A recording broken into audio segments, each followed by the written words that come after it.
Right now, we shall for Mobibi Aquaba Bakumasi online television. Samson are Zenith TV na Panda TV. And then if you had any true say there, and some are Chagu, we are here for 9 and your Jemre. She would do for Pata for us as Yano Sia. Ya G Odi4 Mre Eboso and then Bakumasi online studio. They are beside and some no acquire more Yano Amae. Abusiana Odi4 Namiada Roma Odi4 or Pata for Asasiano na Sia Bakayensa our studio ha. Samra meka semia minu ya ndani the CEO ono so akeka no ma boma ya krado tie wai ya basesi ya samra ya Odi4 ene ne sofu panyi sofu kofi sofu toni mo wura ide jemra ne ya basesi ya ya fema du kofi for bomra ne se ejekwa brantie aka Brown prophet of Patafo ya nyawa anka Ghana ye beye den ya nyawa anka Santema ye beye den etima me papa tutumrika se afiwe 31st December dano ye besi afifu from no ehfa na wo de wani kire me tun sad ya from baby ya wo biara for how kwadam na ne atete o yare dom nyinara fasia ye e wo boshen eye 31st ya baby ya wo biara faka besi kumase oso pe abrepo boshen ude usi a station wa abrosane si wona na se oba bomodi na so number na egu screen ani ne frame bomodi bra ne ko tie nkwadesem ne tutu anamo fasi ye no anyira awiye bri prophet of Patafo ye bonum na ne say asase anu nice a o kansa de a no nyankopɔ adom no sane wo so saa prophet of Patafo tweme na me ba. Bringing luxury designs, timeless jewelry, and exquisite services. 21st Century can provide you with all your beauty needs. The services we provide are endless. Do you need hair? We got you covered. We have the best quality hair from Brazilian to Peruvian, Malaysian, Indian, and so much more. From braids to wigs, all your styling needs will be met. Hair coloring, weave, installation, and customization. We are truly a one-stop shop. We also provide top quality salon services from pedicures to manicures, and our talented makeup artists can have you looking beautiful for all occasions. Oh, and while you're here, don't forget to check out our luxury clothing pieces and fine jewelry. 21st Century, bringing luxury to the Gold Coast. Come, let us pamper you. So, Udru Nagas, school muha. With the brasso kit to a butu when you have a sample that can see us a say 21st century beauty. You can never miss that. Okay, I'm sure Mobibi Aquaba. Samra America, Odi4 Patafo. Asasiano na isia. Prophet of Patafo Aquaba. Odi4, hey! Last week you about Solifio. Now, you didn't say Sikurasa who are holding the essay. How to be bomb, sit pressure, ma. You to phone a big Johnny Frost or them coffee. I understand saying ye. Odi4 Patafo. So far, so good. This was Boa Basso. Yeah, Boa Basso. Musical show was to know. You who began a had that. Prophet of Patafo, na say you and the anchor, a solid soft for the anchor himself. O kwa solid and Yamisam na coach the Muamaye. Yan said then she be that, yen I had for front you ye. You will see fast, so sad J microphone, YMC, program of a fair. Only for if I hey, I had the best Yamisumusa. Unia, no crow me about cope. Yana de Bian, a cotton sword them where Becca de Met ye. Dream Revisua, yes, you knew my battery. Or see what you say, and I will you must only say. We a platform, I said that create, yes, and it's my nanny diagro. I don't know why I saw money diagro. Okay. Now, other churches swarms to feast on the swamp count. No matter count. We I am my platform, only Mutua. Brother to say Christian when Yam and we are the way the first and they are appreciating. Now, at the Ashen coupon there. And last week, your sound on a high end. A two form fan chair. Baby, I said, no cost on a higher lighting system. I have and sound new. Okay. A two form fan chair. I believe, sir. Ye be moi, said you see quite a sabium the Bessiaco. Okay. And to a platform, in fact. Yasi Okai and Wonder Boy. Aye. Aha, omna jijuma dia. Omna last minute no. Ate pressure mama for Royal Subas and Tunum. Aye. Omna papa. Last minute no much obi a kire ne bobre. Omna bani kriki ba ku iba ko hwe ho. Oh, na ba ko fa. Kama. Ehu bi pepper so say that. Aye. Prophet of Patafo. Na no wa we sa no 31st some prophet be ba ho. 31st wo nyina eba. 31st so no. Obi eba ho. Ano dia wo kwa dia o. Anu me say I am the boss. The biggest boss. 31st ya domu ba o. Na ewiase afa na nyina obi aba o di fo. Say Boshan Ayema. Hotels are all. Ayema. Top coffee hotels in Ayema. There was a home. Me say hotels in Ayema. A new pay from British. Minyani manu catch 31st. Nipa. Cause you be as the iron or Beji can create in Ibia Kotu. Yeah, me pay back. Dr. Odro was watch yaw.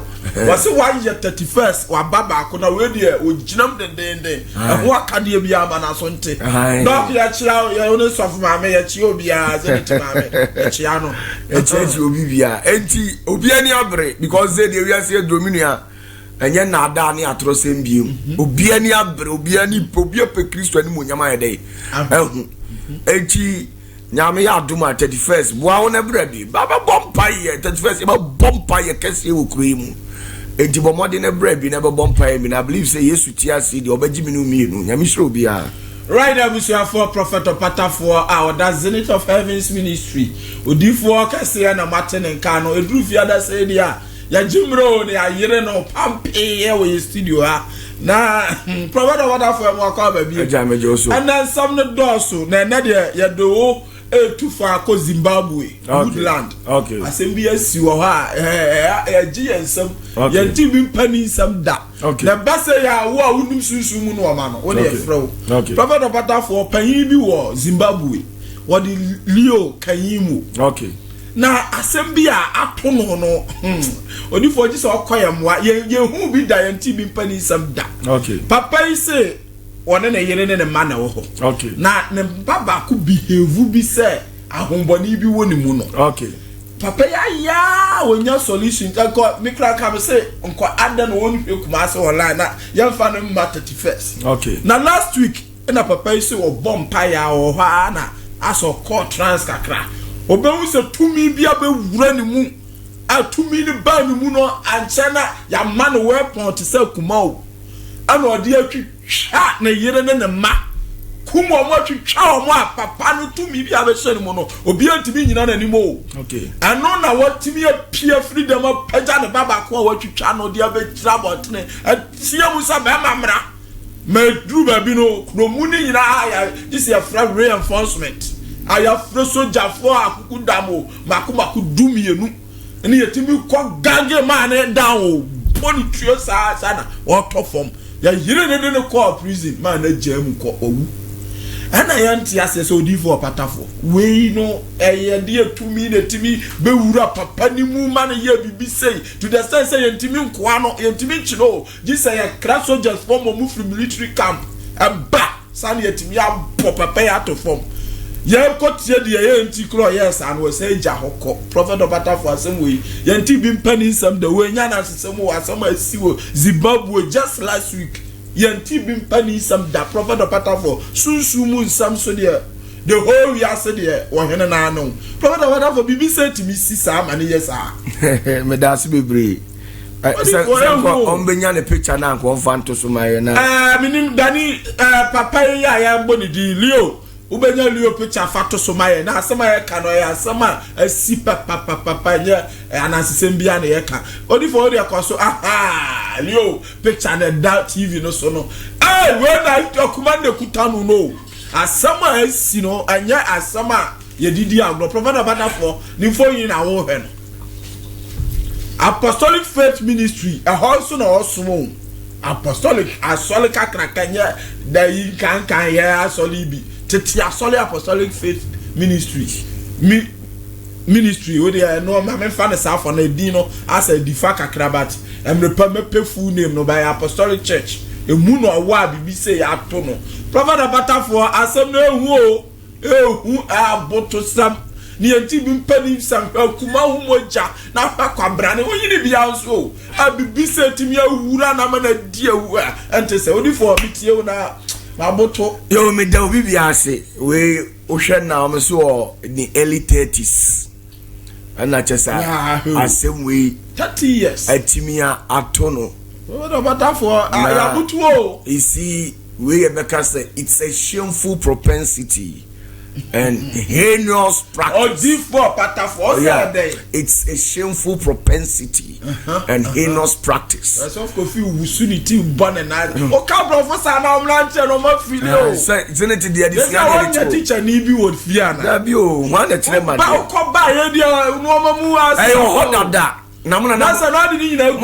Localizing me. Oh, Sam, what you say? Aye. You say we are calling the international level. Okay, you see, we a Sunni Bambia in the first place, in fact, and why? Because a heinous practice, a would disseminate more day home.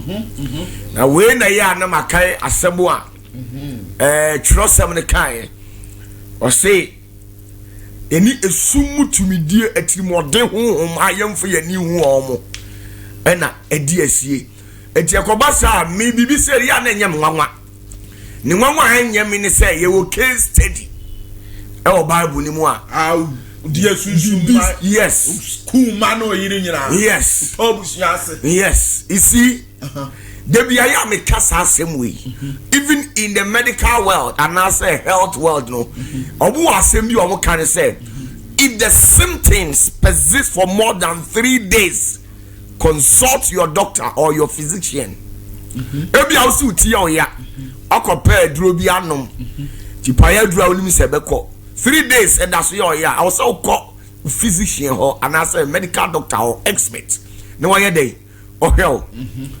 And I always keep on saying this, the neophyte and the novice, the prophet who are neophyte and the novice, such people are spiritually incapacitated. Their level of authority in the realms of the spirit are mitigated.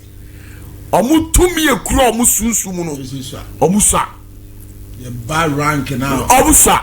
You see, even Paul, in his own wisdom, Timothy say, empentem amfa wonsa antuni paso enkase nyame afreme eti nyame awa freme ni ntino sebe mesumi wo rightful authorization sebe de mensa tuni paso so tumi woni mu good na obi e kwa mane ma de ntino kuta tumi. You see, let me tell you, police mu kra your ranks and ye jitu what you say one share here. Oh, your constable, let me tell you, this is some of the things that people don't get it. Don't forget what happened to Daniel, according to the book of Daniel, chapter 10, verse 13. Even Gabriel, as an angel of the Lord, was arrested and negated by divine authority.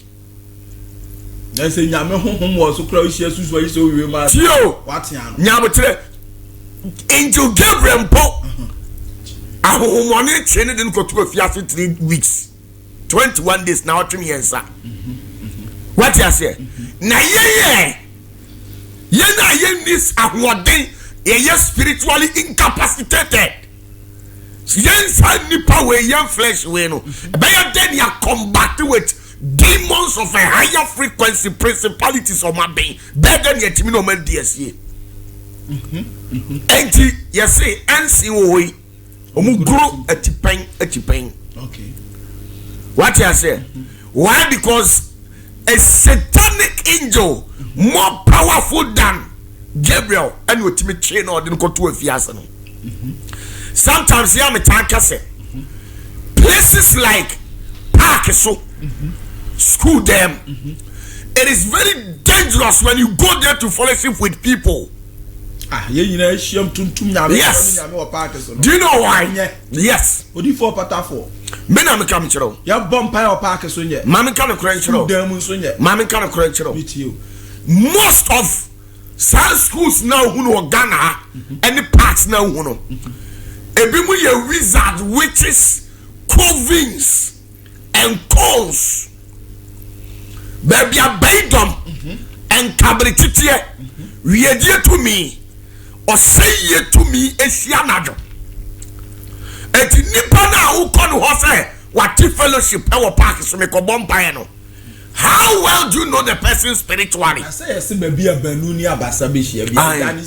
You see, in the realms of the spirit, we deal with faith, and when we talk about faith, it's about how matured are you spiritually, how capable are you spiritually. You see,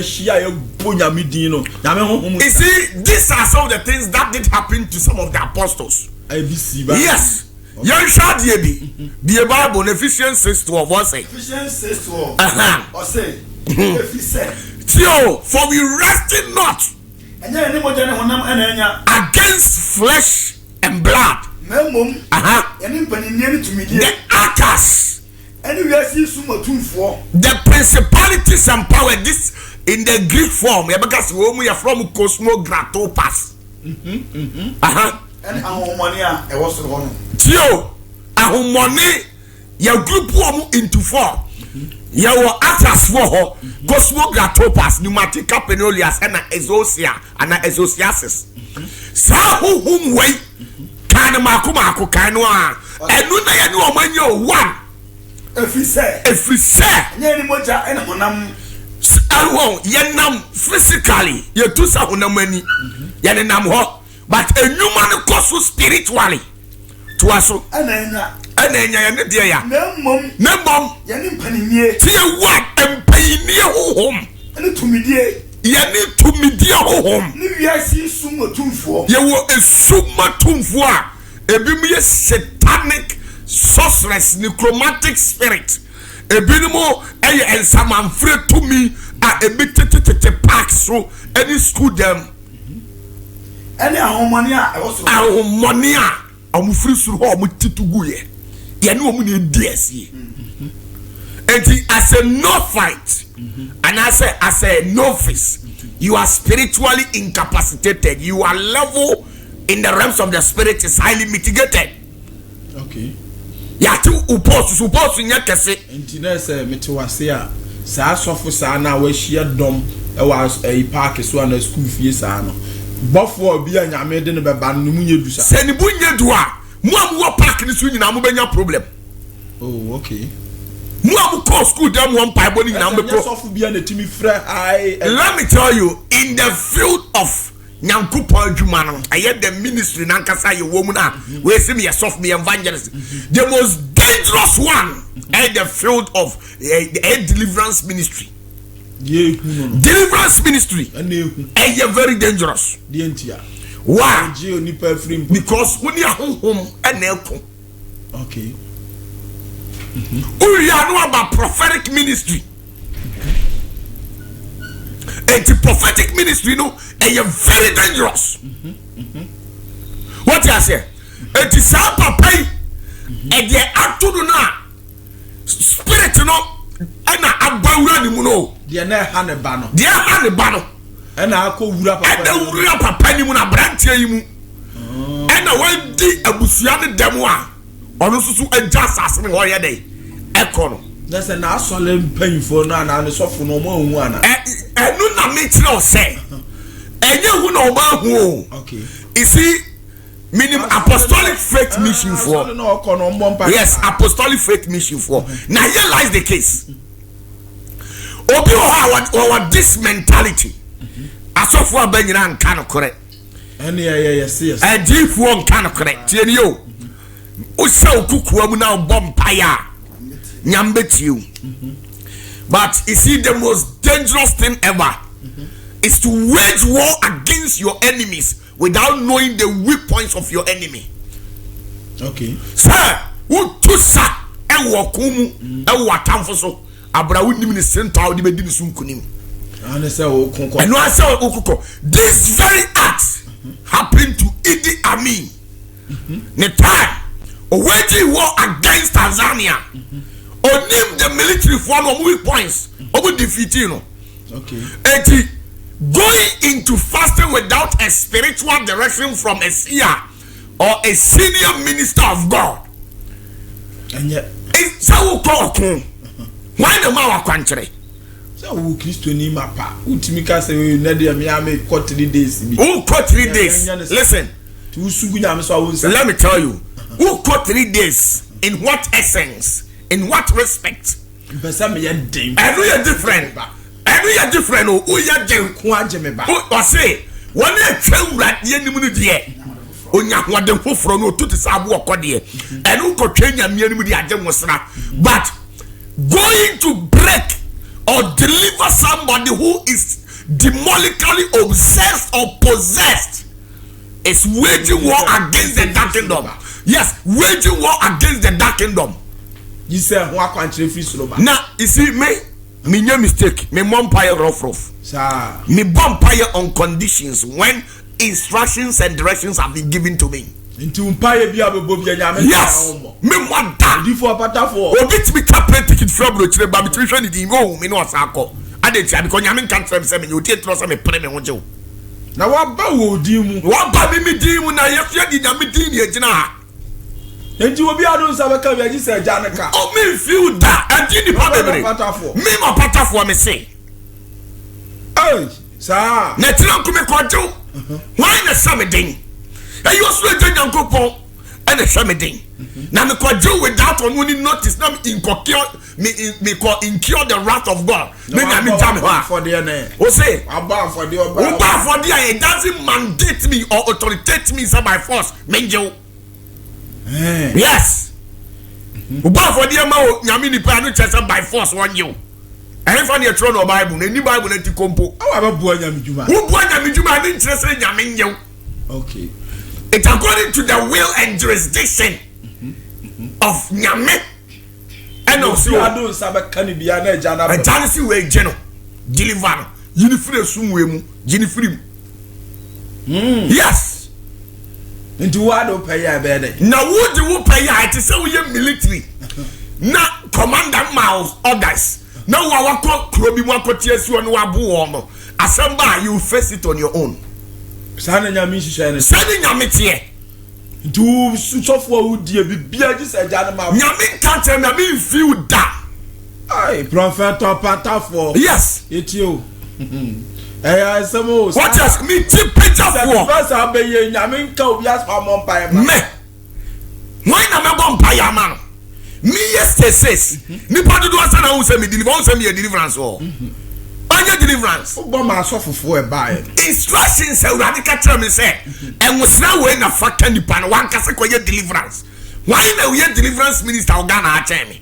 Why na so deliver nipa mo ani minim say ye ka obi o deliver nipa yi nipa free musuo ne asan mu a odifo we. Adenti na manye deliverance o stasis. Omo e bae kra no omo ye shocked. Urade se fa oil. Faka omo.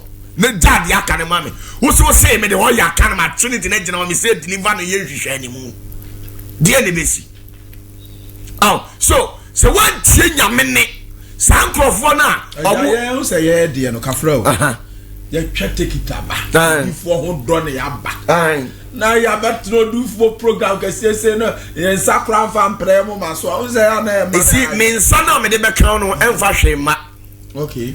Say yes wa mamu amensa no emfa hwe ma mato ase what you say enti sankrofo na wo esu ene ban se me amehye me kuko we sa na to abrante ye olio kanyimo yo so you Christo ni ai ono amehye ni kuko ba si se won hwe ya setting and cake preaching and doctrines be asofo bi evangelists wo bi di nyatwum greediness nyanya omu nyina evangelists wo bi no enam kroimu a enam nkompai bo hyewo dem bo mpaye na nyame tie edifo ni mfiri nyame masa enye edifo nkwa na mfiri nyame o ye wo atrotu atretrefo atrofo wo om se ye ka de na atro evangelists for them should be azan. I'm telling you okay. Before patafo etio be a greedy people and jealous people I know what you do no wa dada say shall kukuam na bompai ente bi na branti okote ya ne hwe na wie ye no I so be breaking demon o breaking demon and atia fa no so a tumi na be show am wa say abusua na ne ofri atiasfa sa ati we so asemu what you say yan sha de enko bible nim Acts chapter 19 verse number 30 tio Acts chapter 19 verse number 30 abrantie bi oya no so de Yesu din ebetutu ahomone na tie de esi ye tifia se no se skiwa ma ba so no ana yudafo akonfo a onam echini mu no bi si won bo se ayudafo akonfo ebu bi si won bo se se bo Ewurade Yesu Kristo din ombe bo Ewurade Yesu Kristo din konfo di aye na aye din to bo Yesu din no de tutu ahomone no ewa ahomone so na oka se eno oka se sen meka Yesu a Paul ka no ho asem no egum so meka pa Yesu Kristo a Paul aka no ho asem no de gusa ho se me saw ewa Yesu Kristo din mu ha na yuda fo panini skiwa ema ba so bi ana oyesa tio skiwa onye ni pakitwa o ne maba so ni bi na yes ade yi ana oka se sen na homoni ni bua se tio ana homoni ni manifest ye ana homoni no ka se minim Yesu o si Yesu de minim na IGP minim no na minim Paul ana minim regional commander so na mo so mo ne hwan na wo police ni we ye fra o say ya wo betake me na onipa homoni no ewo ni mu no se won so wana homoni woni mu no homoni to se won so ya on de ayi on pasa na odi adaja eni pira odi adaja eni dire ya epira on se case study aba odi for we me to ase a na se sofo no ofiri nyame ana o se chinchiro bo Yesu din dia yesa odi break demon ana demon se masa o hwe spiritually no ohu ID card ekutano ID card ohu ID card e kire se come D4 I come D4 no ko bo Yesu din dia Yesu din dia deliverance na honhom no bo no ana honhom na abia se masa 1 minim Yesu na minim Paul ani wo se nim Paul mu nyina kura lances o mutimi deliver crofo na mo so mo ne hwan na wo se kura ko sa spirit wo akoya ogira me wo Yesu din no wo ne hwan na onipa homoni no ana dia wo mu woni mu no eto se won so o to se sa crofo yi o mu ko deliver crofo yi abi we bi siga na hanka ba bo apa ebi asi bebre o anka ba bo apa o etebi na to abrante na ho no oh it is spirit ni busa sa leo kanyimo we say yenim Yesu eni enim Paul na wo leo kanyimo ne hwan oh okay to me ben na wo say obetira mi manim say ututu me u be break me na to me ni ma ewura ni mo e live akora be possess won wankasa ma odi akuma twitwa wo mo wakum wo nyina to agu no etuwe wo so wato shom si prepra me boa ebi ni pra na o prepra ne ma adaja ni pira adaja otiti wo mentally spirit entity wo mentally nyina this is an aggravated assault what your spirit na ya no case study no me to ase pa we dey dam kai pa eti obi o no ma ena me hye me kukuam me bom paye ena die hwe de ato no we prepare spirit na prepare spirit ni kan gam o si eni mo patafo eni mo so fuko fi na wo so ya fo no wan ni no ja eni mo no enti wo go confront spirit sa no o be fight o okay o be say o be torment no adunya yanko this one o say na yuda fo no ene hela fo no a wo tefi so nyina etiye no o mo chi sa semwe sa homoni abura so fu e wo krom ano ehu kese ka wo afa ne hu abowo mo na wo yi Ewurade Nakopon edi no aye si asemwe yo apostolic faith mission ba yes wo bompa yo lie kanimo onye di paketo o na sa asemwe ko na de ma no ti asemwe patimi ato nyame ba se ya ati asemwe nya asefem ehu kra ba bon ho Zimbabwe kro ni nyina afa na Woodland area ho nya na waye din ko na de Kristo ni ma papa o kum ni yire kum ni mami no ama so just for kra na gang in down nko bi anti ho wo be da ko gina nanim hwe ye deliverance wa so dem aye ahwe ahohom ni bi manifestation mo den this a nipa pempem na yiri na so dem wo after what dey break spirit we now say wait one train ni nyankopon ani ma kwankyere na ye ho sa ye sofo a bu ni ababo when na Peter ekohu akwa bi na ni efra ana eja ebi tu Peter asa Peter so no Messiah na sa tam no Yesu achidi ni sa no nyanye de onyanye ati ogidi ni mapa oh samum hai Peter ni Messiah na ma no mo na hai tina onyambe no am say ye wo a Christopher and ye wo agidi fo a Christopher nko okay agidi fo so nko enyape omo nyape da so di Christo achi obi odi Christo achi bia ye Christo fan obi odi Barca Real Madrid achi bia ye Barcelona fan but onye Barcelona ni do bobo no and ye Barcelona ni do oti Christo mu na ye ogiti ni no na do odi na chiri do ye Christo ni okay etino kati wasi minim so bari ba yo ka Yesu o ko ka Christo achi di fo no oh okay Satan Christo ni that o ye Christo ni wan kase o ye gidi ni okay Matu ase. What you say? Ni ya hono ya de kikabom. Enti obi odi Kristo ati bia no, eye Kristo ni. Ana obi oye gidi ni oti Kristo mu na Kristo tin mu bia no. Ono ene ye friend elect, yes we ye gidi ni. Yes ya je no. Ya je no, oye gidi ni. Okay. What you say? Yen kwa yo ha. Matthew 17 verse number 14. O say etifia sem. Otwafo bi ayaresa. Otwafo bi ayaresa. Na ogoduru nkofukuo no enchen no. Onipa bi ba ne nchen be koto no. Onipa bi ba Yesu nchen be koto no. Na o ka say. Erade. Ura. Umi bai mobo. Hu mi bai mobo. Na otwa. Na orihura mani pi. Na orihura mani pi. Na otato jam. Na otato jam. Na otato nsuom. No asatwa to nsuom. Na me de no me bra wasuafo no. Ti o Yesu ni ho no. Ana Peter yes say nyamedwuma ni sisi kabam. Etimo no anfa trentrase. No onye counseling. Said the asofo bi ye counsel okromu ye to de o mama nkrofo no mu wi wo mu. Ko nyamedwuma ni sika ye den. Abam eduru de so abahuru anim agu obi so and the normal. Ana Peter di akonya kase na eduru buna da bia Yesu tena so ye akwankyene kase no. Yesu ni ho Peter di atena so. Ene ye di obi o ye twere ne bae. When the Peter hinham ye break and loose na honhom ni gina ho.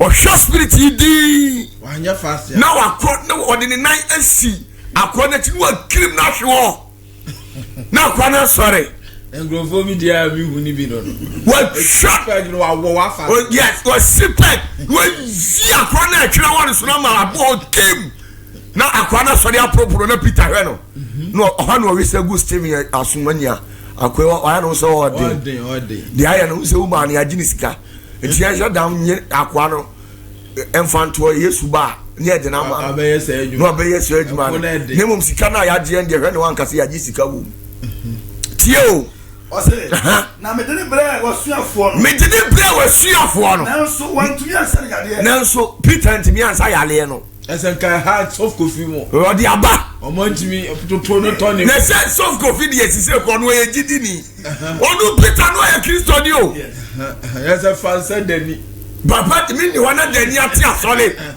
na akonya kase eduru brada metena so watena sa akonya ni siwo oya council kase when you dey ekre nya 14 years baye tua odi na si akwani wa sana si kram na kwana sorry si there be the iron unia this o twa obata ma obata for ma ne mo sika na wade de de wasimni amaya ekwa accounts book ni kwase e declare champion mai to aswe na Yesu ka say ana Yesu ka say oh enema munijidie the faith that Christ was talking about was not just an ordinary faith or catch us enema muni powers muni to me na mwachia wasachia Peter tia so dem your connection untia okay bro what you that's on tene and that's one to know Peter pan your nam su nyina anye azanu wo mu nua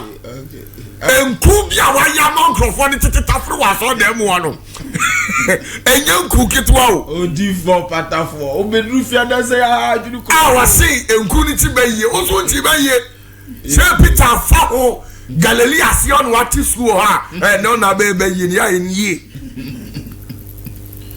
anti Peter to nyina wa tia se tumo o ya bua hwempo ni osi wo to aswe meni mo ntra ho ko du da be ko si da ben to aswe mentum me boase ko si da ben mentum me boase ko si da ben monfa no emre me wo ha okay mon ko fine die etwe won so no fa ne mra me e ho Peter kri na ne sese ne ho ya ha oko fa kwai adeso ani obeyi ama so waje ho connection waje ho ska ti Yesu jitum so obesa na no ho ato no tie na Yesu tia no ana Yesu tia hohomone no hohomone firi ni mu efiri ana hohomone na oye etwere hohomone firi adi na efiri don ara mu akofa no jade no ejaye ana yare ne etekoye to aso ana suafo no eba Yesu ehon na Peter ehu se nyamdwuma no timi se skills bi na Yesu yiye ene no ohun ye nkonya bi a yenya nkyere ana ofa honwa no betena so owura aha na obisa ne se ana obisa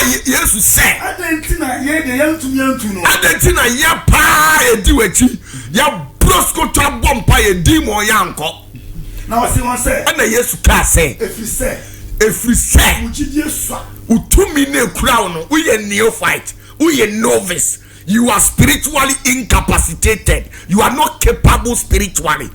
O level in the realms of the spirit I am mitigated. Na no me say. No clear me say. Mo jide se snappy fu ya. Na say o power sipa. And come back to the people is. And ka we child spirit we ka otia na simple. To free ha ko no ha. Free ni mu na ko. Na ko be epum. Ai. Na nka ebetie mu. Aha. Na so. Aha.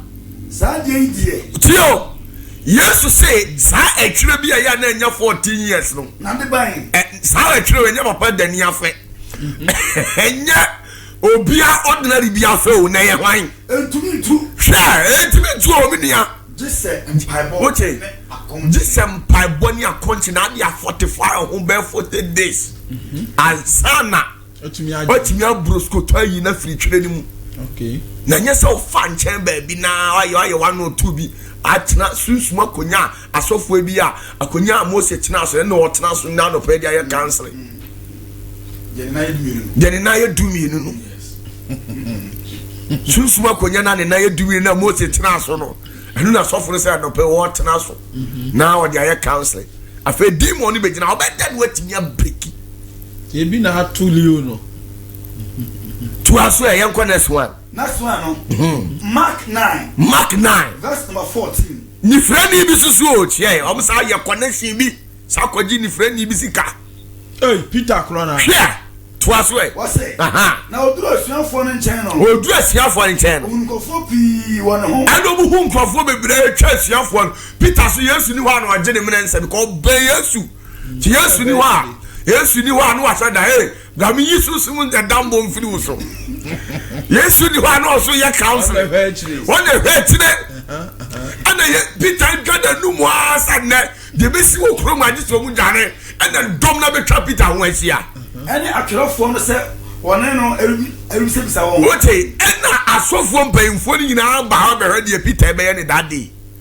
Na ntamara. Nkɔfukuo no nyinaa hunu no. Nkɔfukuo nyinaa hunu no. Ɔmo dwiri wɔn. Ɔmo ho dwiri sɛ ɛna Peter sɔ bɛma dama ɛwɔ kurom nyinaa to ayera. Na ɔde mirika bɛkyia no. Ɛna ɔmɛkyia ugyafo. Na obisa wɔn sɛ. Ɛde asɛm na mo ne wɔn ɛrubisabisa mo ho yi.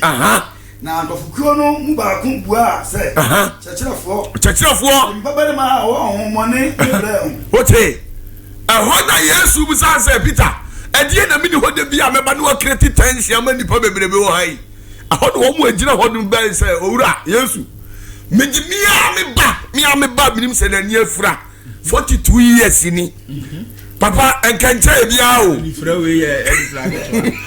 42 years 42 years bro enye nduru 50 o wajina bre Peter no they come Peter ni 22 one day ba To us way. Ose. Na babiara eso ni mu no. Tio oye de ya. Babiara eso ni mu no. E ma no sensene. Okay. Na no etwa huro. Na no se twa huro bi ye ni fra o se twa ka ho. Na o twa ne se. O sa twa ne 42 years e ni fra o sa ya ne twere. Na o refon. Na e fon ya ye sa ka ho. Na me ka kire o wasuafo no se. Ano ka ben nine wa bo no. Ebi dangoje. Ano ka kire Peter say na suafo ne say. Won tu no. On tu hu we ni ahade. Na so wan tu ni. En su Peter ntimi so agisika di. Na obua no say. Ano obua ne say. Oh, enema a mu ni gidie. Na wo Peter makati na uni power, uni hwo Peter. Unya de wuye say Peter uni to me. Mentra mo nche godu da ben. Mentra mo nchen enkodu da ben. Mentu me bo ase ema mo godu da ben. Da ben ena de bia menya abotra kire to so Peter nya abotra ma honhom mra wo so ansa. Mo fa ne mre me. Mo o de mo nkofa ese wadi sika na akofa bra. Aha. Na o de ne bra no. Anom de bra Yesu. Na ohunu no. Ohunu no. Entemala. Entemala. Honhom ema no sensene. Ana honhom no ma sa ko esi afonsene ye. Hwiase. No hwiase. Na ogufa so. No bufa so deliverance no na ekoso no. Aha. Na no twa huro. Na no twa huro. Na obisa na jase. Enu obusa na jase. Ena he. Ena yeyi eye no. Ote. O se na hen ana sa ayi aye no. Yale ya ha no. Na o ka se. If mo frase. If mo frase akwanso nya 42 years. O twa che. Ana of jabre Peter. Peter na wonyi contract ye the size. Oh. Peter person ye bibi be krom ho ma gididi. Na odifo wo se ni gidie sua no. Na me fi se faith ho asem no. Ye kase gidie ye tumi o. Sa. Enti why was what we want Kristo ni. Na de obon pa ya adansie nsi. Ne just say we did the back to me near day. Anyhow, enti ha no kasa fa to me ho. Okay. Peter susu no na udi Yesu didi e. Ba na Yesu nya fa to me nya day. Ewura omu. Oh, okay. Tijidie keke na no de nam. I am being no. Dabi yambe no. Okay. Ebi ni sa jidie takashi akwanya so ko deliver ni meya ati afa ne sui. Oh, Peter Biel. Wa yari free ni mofra brem. Ana odi anya 42 years. Wa yari fon yale. Wa se twa. O sensere. Peter na wo misa yale na siye no akọ. Obi ba ya no okaji. Onu so na charge kensi o. Sika de oya sa woni mbegu ase. Also bisa yale e wo nipa no kwanza. O misa o. Oyo so we dey say we dey beti. Na Peter boy na enko na fe obusa say.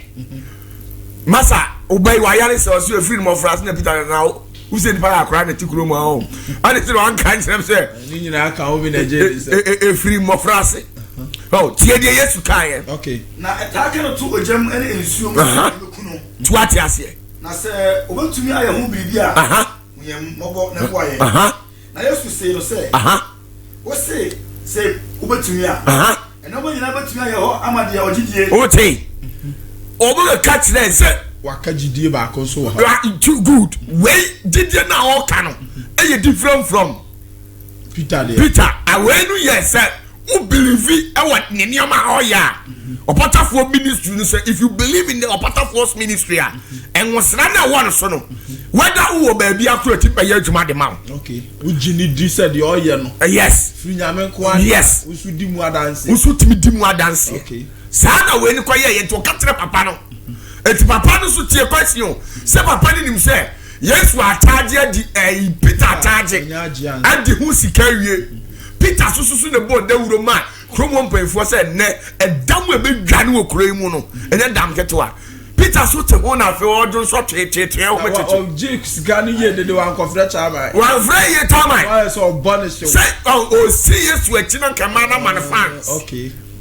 Peter na da ra no pre kakra oh enti obamo osmuni anya abotra wa tene nya de ketwa na ade abado. Oh, ana Yesu katira om say etima akwadu klubu fu no katira Yesu say O say aha say obetumi a say Yesu so obetimi a because Peter ntimi so obetimi dia audio ye mobo na ji akola imam na Yesu say no say ana Yesu say no say o say obetumi a who katira me o chofo say metimi a ene ma nyina betumi a ho amade ogidi e bia betimi a ye ho amasa wo jimi musra ni di nku ade a betimi a ye. Okay. Tuaso na ntamada abofra no aja kam ka say me jidi buame sia me jidi buame to aswe na Yesu hu say nkofukuo no edi mirika ereba no na Yesu hu say nkofukuo no di mirika eba no otete hu fi ni say and o deliver again no wo emum hu wo tio oya esa yale mum kra ka ho efiri ne mofra se emum hu ene sotifo what you say na so says you on the so ma say no me ne ha adwene sa and Peter akwaje hu sika die ya say bibi na wi sa obi oya mum oya suti wo na so asie osetwa nani asefra we nyina na ade na Peter so se emfamra de ya bian say na on sa assassin Peter bode wo so biara de mesia no pai o tra kwanyana de na say 12 no so ya semo to aswe o say me show say finimu na ensan ko ni mu biem na etiam na etwetwe no pini no o tie na efinimu akoi na oyesa owufo nipa bi kan say wawu na Yesu so nensa ema no so na osore na oduru ni fie no na suafo no bisa won na Peter sa ba say masa na botire na Peter fa ho nwa no ba o wura te bia kwaje contract na dia pastor ye na sakwa we ye ono o yale anifra wasa bodam na so asie na ni afira wasa afon ene so na kwankyere ye de no kyere me na Yesu ka so say na Yesu gwa say won say na Yesu say sadie we na de ban untumi fa bibiara ntuno ote Yesu asaka o sadie we untumi fa bibiara ntuno Peter age empaibo ene akonkyere what would the identity okay enti Sanyoma bi wo hono a medical doctors for say if the symptoms persist for more than 3 days consult your doctor or physician okay enye bibia na ye wa beti o ena enye bibia na ye wo mfe enye ni eden okay Peter de ni eden saa 2 times ni nyina nanim agu ase okay hwede ba ku last one o kenkan sha ase a hwede Peter sin nam ye afrafre krom ho ma nyina begu ho so obi amra yale ni wantie eti Yesu ba na obebusa yale na ase a obusa akwa ni fie wanya 42 years na yale nso de free no mo afra bremu no Peter ti odin o so na me fa abo ni ti oni pa bo ni ni ati eti just imagine you see eti usha she deliverance Yesu Kristo e conduct the mass papa show wo deliver akwa ni we kwa na asa ye ti se obi a wa ye dey wo wa mre eti nya ho moni kitua o ena Yesu Kristo ye dey etu no enti obi o ye new fight and o ye novice no mesrawo wo fi esusanyoma bu ade say the court senior apostles any senior prophet of war but say 31st we the deliverance 31st me fi some year 31st na me deliverance we dey bi wo deliverance 31st deliverance ankasa ti ai we dey ta we tere kura en fa me say o dey we tere dey say on kan we ma bibia fa kwantrene no o de kofa chire na je onsama yo be babo se so fu gofi di ba kuja ko sedam wo ono ko break breaking na we na hohom ne ba so be sa bona ni so no wow sana ji Peter ntamo it is spiritual deliverance no enye izo obi okura Yesu ka sembi woni say deliverance ya ye ultimate deliver ni padi wies wan yi image no am free ni padi ma hohom ne ko batara sa baba ani party as all them kura be sa baba I'm telling you Yesu na ka o say o to hohom ya den efri obi mu akwani nam no abahese kwa da sa kwa no kan no fi say nipa ne nkwa so ne da bi o ye spirit bi obetre nipa bi mu ya homoni bia no o judge bi e friend ni image spiritually friend image etu nipa ni mu et we deliver nipa na wi ani so say image no efri ni mu ayesa o ko beba anakora o kan o se say o se me show say firi ni mu na ensan ko ni mu bi okay image na we tu ase no okay esa wo bo bi deliverance no wan image na I don't know nipa bebre compaibo a called deliverance. I saw them where they be ya jeno. Be ya jo. Be fie na de ne sa. Now spiritual obu o say spiritual marriage and a harm. Spiritual marriage no be kono na spiritual marriage the same spirit or call ya manifestation are taking place of some deliver no onko but image na ka into a heart na spirit na sa ba. Ani ya munjuma juma adin o. Eti deliverance there. Eti am see adwuma ne o mu miansa. Ya wadi wa ye oje. Do you okra? And I do I am quagisem. Quagisem do mo preach salvation. Okay. Wo mo ye oje wo mo yare, abubuo yare anifra kwata. No ajo. And you what do you okra ho adwuma? Messiah no pe. And the bebe ye okra no ho adwuma. And na some man tani bia begu me so na odin so ano. E ye adwuma otimi ka tere se ma na so ano. Wuti mi mo nipa so ano.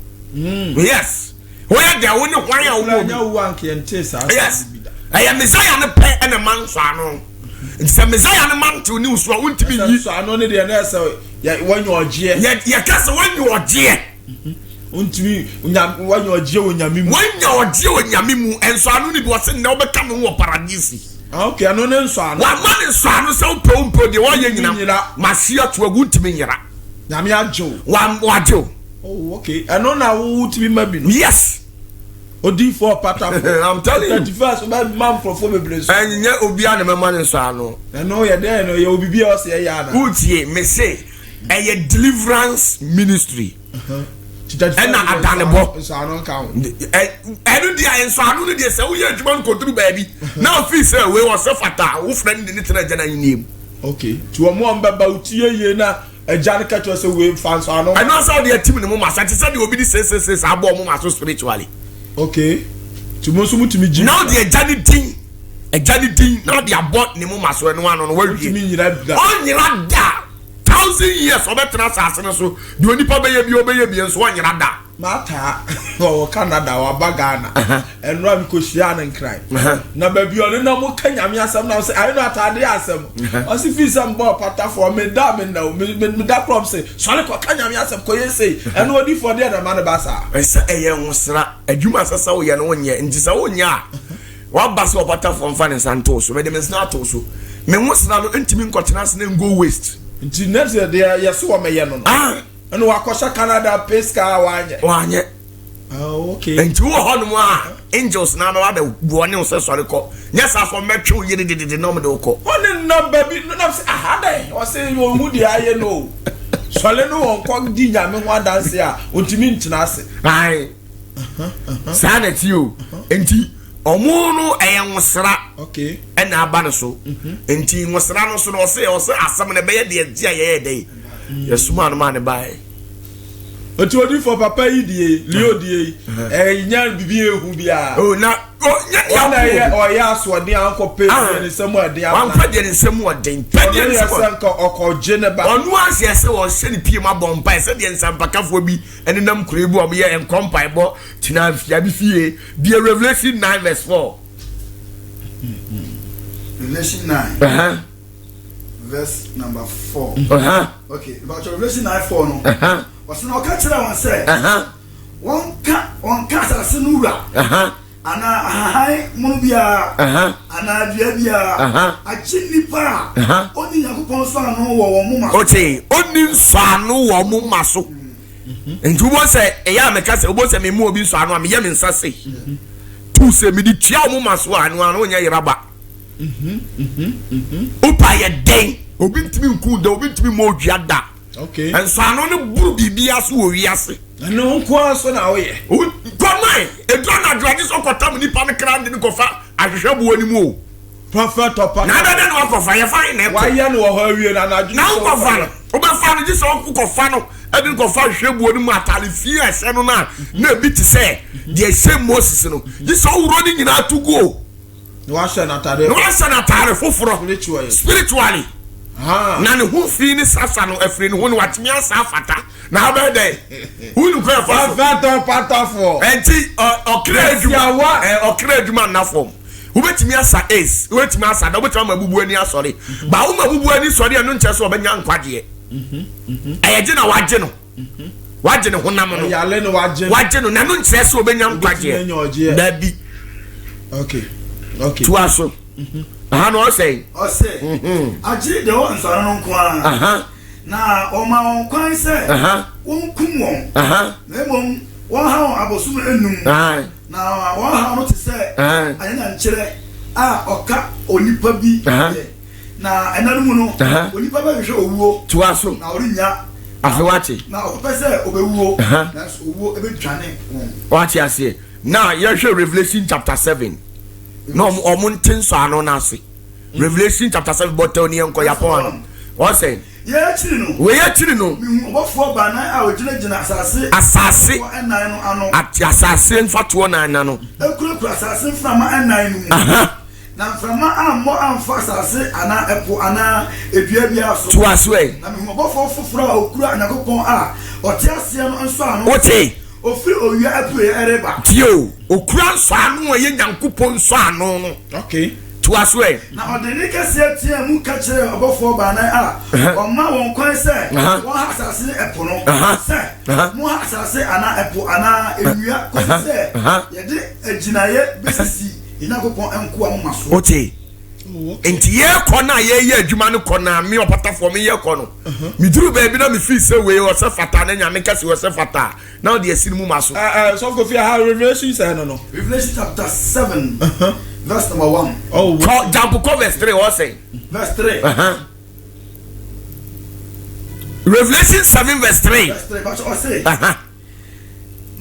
mo ha asase ana epo ana ewia ko si se ye de aginaye be si ye nyakopon enko a emu maso nti obi wo a wo ye sofo gisa wo kwaje nso anu wo ba bi ansa ne yajew enti wo sofo na di no kura unya oje hwe gisa wo yonko sofo jew obi otimi manso anu jew yasa be ye adwuma na agu cause unya oje masa Baby, I dream said, Judgment Day, and Baba Traconas, Papa, Sofo, who ye Papa ye sent to Brabejana, Massa, who was on the can. Try the can way. I understand. Away. Yeah, Baba Tranacoya, Munia, yeah, Koya, yeah, Jidipa, Joe, son, why would a man? Why would I enter a quality Jessia used to across no slow Jane Preco? Tampo verse 4, say, verse 4. What's the name? Wana waso anono ote wana yo manyan sano no odifo yo hadi se ote empem ha aduana enan empem ha aduana na 144,000 na waso ano Israel mamuso ko nyina mu Yuda buso ko mu nipa a waso ano si mienu odi anya abokire afi wa hu sano no se obi ye nyamdwuma no wontimi nji obi a eyeda na Paul cast asimu bie sa quotation as a poor man's fano 2 John chapter 1 verse 1 tie de okan as of Kofi ya 2 John chapter 1 verse 1 okay 2 John chapter 1 verse 1 ma wo ya o say me o se de opani no me panyini no shokoma awura wayi no tie Chirokoma ewura na wanya nsano ne se ne ma a me do won kura mu no uche ne ma me Paul me Paul masam ne ntia me de osoro nsano masna ma wo mu no na nyame nko a na nya de ai na nyame nko a na won a won no kura no nyina uche twaso nje ye de na ye Paul kura man nsano masa nti obi ha wakasa wonim di oye wasase so no tietie mu ye dede se ene jajama mo jansa no nipa di jajama mo betima betre nyame mu so ntimi ma no oje so no ote ho ese yo bi otia so dem bia no oje unia obi be jajama mo e jansa no enso so sofo no ntimi ma no nya heaven ko okay na se nye sofo bia na timi mo oje na sofo bi timi oje ana also why ye na sa no just anaju Jesus nyuma wo generia wo dia man physical si se wo dia man na wie no wa stamp no so wo stamp no so age sa anaju no ko wuro no hontale fi no shana tade fo na ma na sa ne foforo na fa wo di na fa ahwehwe pu na edanyankopɔ animu no no so abeta ahwehwe no mu bia fa wa fata okay abusuafo and na ya see your pensamati leo akofa nsamabo odifo patafo asase anu na nsia ai no de ya wura spiritual kakra no prophet patafo ya mre na ya me Sunday asole o 31st me hwe wanim last year unim say one na ba for the yam ya no one na ba for the kese manya oyo amom afidia ebi kura wo ne me wo ho se me pese me body me se ebi dia me am de me kra to so na afidia ya ba yiro pampe Who did see last year? Mimi say omo aye code no. Obi aye ne French mu. Not knowing say beating tam 2 series. 1 city. Look for the yes. And of the shine this is how I am. And of the middle way in ma o mo afemi pabino na menya bi. Abrochirefo a eboka. Abu afemi nya o your mom kakra bi na menya o your mom. Asem. Eti afi de me am set me standard no. De all crosses are Rubicon. To draw cross on the on pass up. And the bibia be see me so. Menye ma de wo just when ya bi onu me na enya. Areho. Enti esi ade ye yesu ye kwade den. Odifo. Enti last year mo anya bi no me pam chow enye se bi azan na me yentro dabi anu de local for the book. Omo na ma amane to me amantimi amiti. Enti me sere mo this year enti ma set standard. Do otimi wura mu no ne de ne de aman. Ya me hwe obi bia me hwe wanim 31st Sunday asori wo obra sorry. Okay, ya bisha for D4 pata for asase anu na sia ba ko pe na mote ne nka no. Edru fia da se dia ya jimro ya bisa ne nsam ya mena na ya me ya dibesi ha wote sofu kofinka sofu toni so beboa e ba ni se dia de CEO one na busuafo ndom na ta na chi no ye ja chiri ma mo midin di o se kofi ye di mbesi a na wacho se na ya so mobo ya de foforo kra bebrem me do bi biase